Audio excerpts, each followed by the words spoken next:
हरियाणा सरकार ने वैश्विक संकट का हवाला देते हुए अपने तमाम सरकारी विभागों और अधिकारियों के लिए आदेश और सख्त निर्देश जारी किए हैं। हरियाणा सरकार का कहना है कि कोरोना काल के बाद से लगातार जो वैश्विक स्थिति बनी हुई है और उसके बाद जिस तरह से पहले रशिया और यूक्रेन का युद्ध और फिलहाल पश्चिम एशिया में जो युद्ध का संकट बना हुआ है, उसके चलते अब वक्त आ गया है कि संसाधनों को सीमित किया जाए, पेट्रोल, डीजल, एलपीजी गैस की बचत की जाए, इसके साथ बिजली के इस्तेमाल को भी कम किया जाए। हरियाणा सरकार के मुख्य सचिव की तरफ से आदेश जारी किए गए हैं, जिसमें तमाम सरकारी विभागों को कहा गया है कि वो वर्क फ्रॉम होम के कल्चर को बढ़ावा दें। ऐसे सरकारी कर्मचारी या अधिकारी जो कि घर पर बैठकर ही काम कर सकते हैं, उनको घर से ही काम करने के निर्देश दिए जाएं, ताकि उनके जो ऑफिस आने जाने में पेट्रोल और डीजल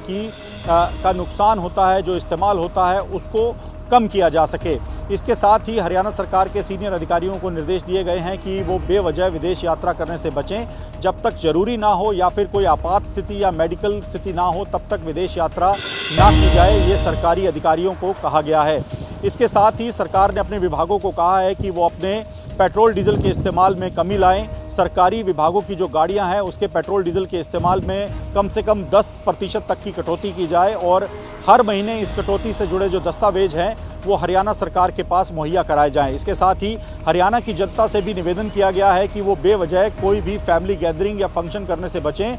बेवजह की भीड़ इकट्ठी ना करें। जब तक जरूरी ना हो किसी तरह की कोई सोशल गैदरिंग ना करें, पेट्रोल डीजल का इस्तेमाल कम करें। इसके साथ ही एलपीजी के अलावा जो अन्य ऑल्टरनेट्स हैं, जिसमें इंडक्शन है, इसके अलावा बायोगैस है, उसका इस्तेमाल ज़्यादा करें, ये निवेदन हरियाणा की जनता से किया गया है। तो हरियाणा सरकार ने अपने सरकारी विभागों को ये भी निर्देश दिया है कि बिजली के इस्तेमाल को भी सीमित किया जाए। एसी जो सरकारी विभागों में चलते हैं, उनको 24 से 26 डिग्री के बीच में रखा जाए, ताकि बिजली की बचत की जा सके। तो ये एक बड़ी एडवाइजरी है। जिस तरह से हरियाणा के मुख्यमंत्री नायब सैनी बुधवार को दिल्ली में एनडीए की बैठक में शामिल हुए थे, वहाँ पर मुख्यमंत्री मौजूद रहे और जब उन्होंने प्रधानमंत्री की तरफ से जो संबोधन किया गया, उसमें भी संसाधनों को सीमित करने और बचाने की अपील की गई, जिसके बाद देर रात हरियाणा सरकार की ओर से ये आदेश जारी किए गए हैं, जिसमें सरकारी विभागों के लिए जहां एक और सख्त आदेश जारी किए गए हैं, तो वहीं हरियाणा की जनता को एडवाइजरी जारी करके इन निर्देशों का पालन करने का निवेदन किया गया है।